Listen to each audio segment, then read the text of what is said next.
আমরা কি চিন্তাই করবো? আপনি বলেন, আমরা যদি চিন্তাইতে নামি, ডাকাতে নামি, আপনারা কেউ থাকতে পারবেন না।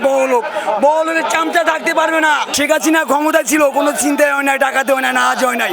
আর এই সরকার ক্ষমতা এসে ডাকাতি, ছিনতাই, ঝামেলা শুরু করছে।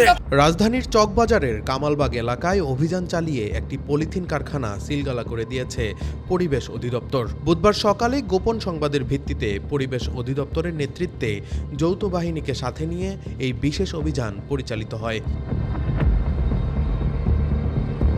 তবে অভিযান শুরুর আগেই উৎপাদন বন্ধ করে পালিয়ে যায় মালিক ও শ্রমিকরা। পরে তালা ভেঙে ভেতরে ঢুকে ভ্রাম্যমাণ আদালত। উদ্ধার করা হয় অর্ধশতাধিক বস্তাভর্তি পলিথিন ও পলিথিন তৈরির কাঁচামাল। অভিযানের সময় মালিকের সন্ধান না পাওয়ায় বিচ্ছিন্ন করে দেয়া হয় কারখানাটির বিদ্যুৎ সংযোগ। এ সময় বিক্ষুব্ধ হয়ে ওঠেন স্থানীয়রা, স্লোগান দিতে থাকেন অভিযানের বিরুদ্ধে। স্থানীয়রা জানান, পুরান ঢাকাতেই রয়েছে শতাধিক পলিথিন তৈরির কারখানা, যেখানে লক্ষাধিক শ্রমিক কাজ করেন বলে দাবি তাদের। আমরা কি চিন্তাই করবো? আপনি বলেন, আমরা যদি চিন্তাইতে নামি, ডাকাতে নামি, আপনারা কেউ থাকতে পারবেন না। বড় লোকের চামচা থাকতে পারবে না। আমরা 2 লাখ লোক কি করব? আমাদের অধিকার চাই, আমাদের অধিকার চাই। শেখ হাসিনা ক্ষমতা ছিল, কোনো চিন্তাই হয় নাই, ডাকাতে হয় না, নাজ হয় নাই।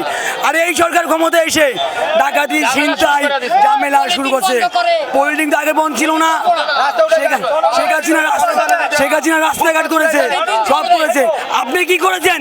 আপনি তো সন্ত্রাস, আপনি সন্ত্রাসী করছেন, সন্ত্রাস। আপনি ডাকাত। Desk report, metro TV.